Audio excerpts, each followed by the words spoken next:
Greetings once again, friends. My name is Peter, and this video is about 5 gaming facts about me. I would like to take a moment and thank Adam from Transparency Productions for tagging me and asking me to put a short video together with these facts in it. Bear in mind that I don't do any writing before shooting these videos. They are unscripted, so I'm coming up with these facts off the top of my head. Many of them you may know, hopefully a couple of them you don't. Fact number 1. I am the oldest of 3 children. I have a younger sister and a younger brother.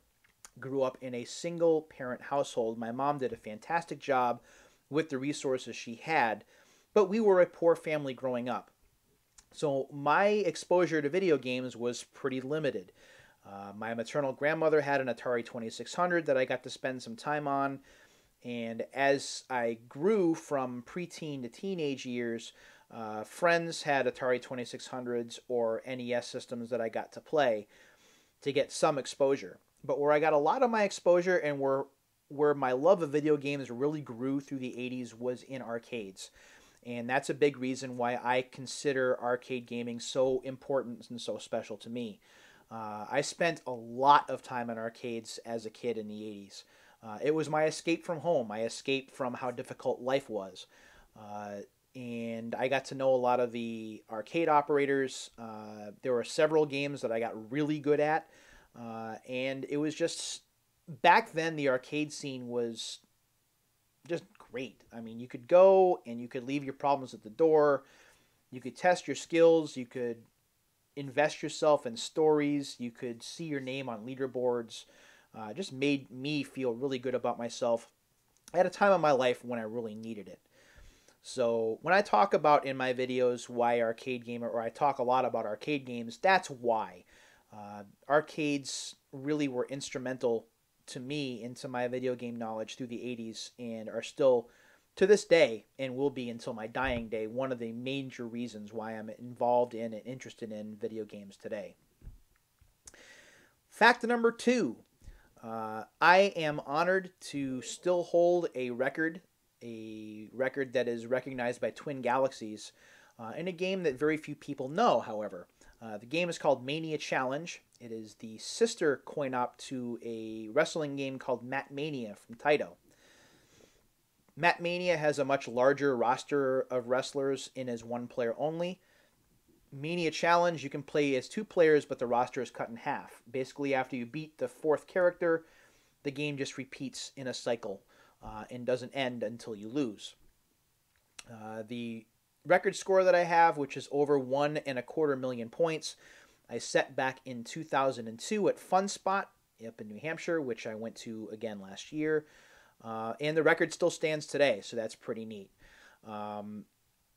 Last year, I also got a trading card with my name and my picture on it that Walter Day, the founder of Twin Galaxies, put together before the trademark went over to Jace Hall, who is working on getting Twin Galaxies back to what it was. So I have a trading card and I have a world record under my name, and those are pretty interesting facts, but I'll combine them into one. So that's the second fact. The third fact is that of my retro gaming collection, and I've amassed quite a bit over the last few years, the PlayStation 2 part of the library is the largest, and the reason for that is because it is inexpensive to collect for. I have nearly 700 titles in that library. I've been collecting for the PS2 really since 2011, and it's been a slow and gradual process up until 2013-14 when GameStop stores started blowing them out at 75% off. Then things really took off. The interesting thing about my PlayStation 2 collection is that it's almost like a 60-40 split. 60% are in cases and 40% are loose. I know that some people tend to poo-poo on loose games. They're not complete. They don't have a lot of worth. But in my opinion, and I know that contradicts with fact, but in my opinion, loose games are just as fine as complete games as long as they work. And that's the important thing. So fact number 3, my PlayStation 2 collection is the largest of my entire library. Fact number 4. I got my start in writing about video games through a site called videogamereview.com, which is still around, although it's owned by completely different people. Videogamereview.com back in 1999 allowed you to submit reviews for any game that you had played. And you could be as creative as you wanted, you could be as long or as short as you wanted. But the catch was, if you wrote a review that was really good, you could be recognized as the review of the week and actually win free games. And I won several free games from this site and actually wasn't allowed to compete anymore. But that led to bigger and better things, as I was found through another site who asked me to come on as a reviewer, and things kind of blew up from there, where I worked on video game reviews for the larger part of 10 years before I went to sales analysis and then eventually retired from that kind of writing in 2013. So that's fact number 4. Video game review is really how I got my start in video game writing. And fact number 5 about me is that of all of the Final Fantasy games that I've played, and I'm going to list them: Final Fantasy, Final Fantasy IV, Final Fantasy V, Final Fantasy VI, 7, 8, 9, 10, 12, and 13. So that's 10. So of the 10 Final Fantasy games that I have played on console, I have only beaten one. That one game is Final Fantasy IV, or Final Fantasy II Easy Type, which is the SNES version that I bought, played, and finished in 1991.